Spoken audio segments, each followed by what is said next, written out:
जिला जज की अदालत में सुनवाई चल रही है और इन सब के बीच में अब अंजुमन इंतजामिया कमेटी को इस केस से बाहर करने के लिए एक तरीके से मुहिम छिड़ गई है। और ये मुहिम छिड़ने वाला कोई और नहीं बल्कि मुस्लिम पक्ष का ही एक निर्धारा है, जिसकी ये मांग है कि अब अंजुमन इंतजामिया कमेटी को इस केस से बाहर करके अब वो खुद कमेटी बनाकर इस केस को लड़ना चाहते हैं। और इस जो कमेटी का नाम है मरकजी अंजुमन इंतजामिया मसाजिद, और इस कमेटी ने बाकायदे जो वक्फ बोर्ड है उससे बाकायदे अपील भी की। हमारे साथ बातचीत के लिए मुख्तार जी भी हैं। आप लोग को क्यों लगता है कि अंजुमन इंतजामिया कमेटी को इस केस से बाहर किया जाए? देखिए, कई बार इन लोग से संपर्क बनाया गया, हमारे लोग बनाए और ये लोग उस पर तवज्जो नहीं दिए। ये 7 लोगों की कमेटी है अंजुमन इंतजामिया मसाजिद बनारस जो है, जिसके वर्तमान समय मुफ्ती अब्दुल बाकी नोमानी साहब सेक्रेटरी हैं।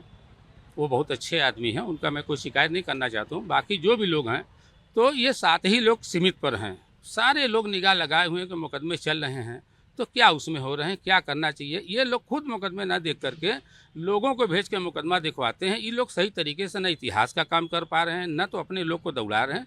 इस सब बातों को देखते हुए 22 तारीख को हम लोग अगले महीने में ये हमारे जो बड़े बड़े लोग थे सारे लोग बैठे और एक कमेटी का चुनाव किया गया सदर साहब के आदेशानुसार, और उसमें मुझे सेक्रेटरी चुना गया।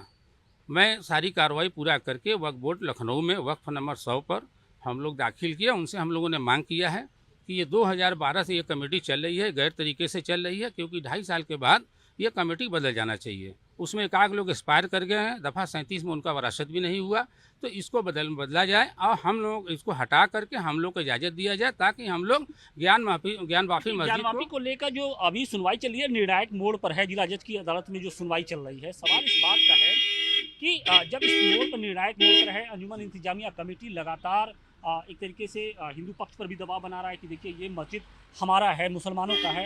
ऐसे में अगर आपको नहीं लगता है कि अगर आप इस बीच में कूदते हैं तो थोड़ा सा जो मुकदमा है वो कमज़ोर होगा? कहीं से नहीं कम होगा। जो लाए रहे वही रहेंगे, वो सारे लोग वही रहेंगे।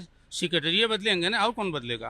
तो सेक्रेटरी से क्या ऐसा गिला शिकवा है? ऐसा गिला शिकवा कोई नहीं है। सवाल ये है कि मुकदमे की तरह लड़ा जाएगा ना, कि खाली बस बैठ करके बात करने से होगा क्या? बनारस से कई बार ये लोग मीटिंग बुलाए लोगों को, हर इलाके से। आज लोगों से आप संपर्क बना रहे हैं, मुकदमे के बारे में कितना दिन से आप लोग क्या कर रहे हैं बताइए। आज 7-11 पर बात हो रही है ना, हम पूछते हैं 91 से मुकदमा व्यास जी की है ना, 7-11 पर इसके पहले बहस क्यों नहीं हुई? वो टाइटल सूट है व्यास जी का, उस पर 7-11 का बहस आज तक क्यों नहीं हुआ? कोई बताए। अंजुमन के लोग क्यों नहीं बता रहे हैं? यासीन जी ने तो बाकायदे दरिया दिली भी दिखाई थी मंदिर के लिए, और जो जमीन था उसे दिया था। तो यासीन के घर का जमीन नहीं न थी, ये वक्फ बोर्ड की ज़मीन थी ना, ये मसाजिद की ज़मीन थी ना। बदलने की क्या इनकी आवश्यकता थी? आज तक ये तो बता नहीं पाए कि 17 बिस्सा ज़मीन कहाँ गई। 31 बिस्सा में 14-15 बिस्सा बता रहे हैं, 17 बिस्सा ज़मीन कहाँ गई उसके बारे में कौन बताएगा? या कोई आर्डर दिखाइए कि इस आर्डर के तहत ज़मीन ख़त्म कर ली गई। अगर हाई कोर्ट ने कहा कि आप कब्जेदार हो, कब्जेदार है सही, आप बताओ ना कि आपसे कब्जा किसका टाइटल ट्रांसफ़र हुआ? आप अंजुमन चला रहे हैं, आपसे कोई बात पूछिए, आप बताते नहीं हैं। इसलिए हम लोग गए हैं वक्फ बोर्ड में। अगर वक्फ बोर्ड हम लोग को इजाज़त देगी तो हम लोग उनके जगह पर मुकदमे को पैरवी करेंगे।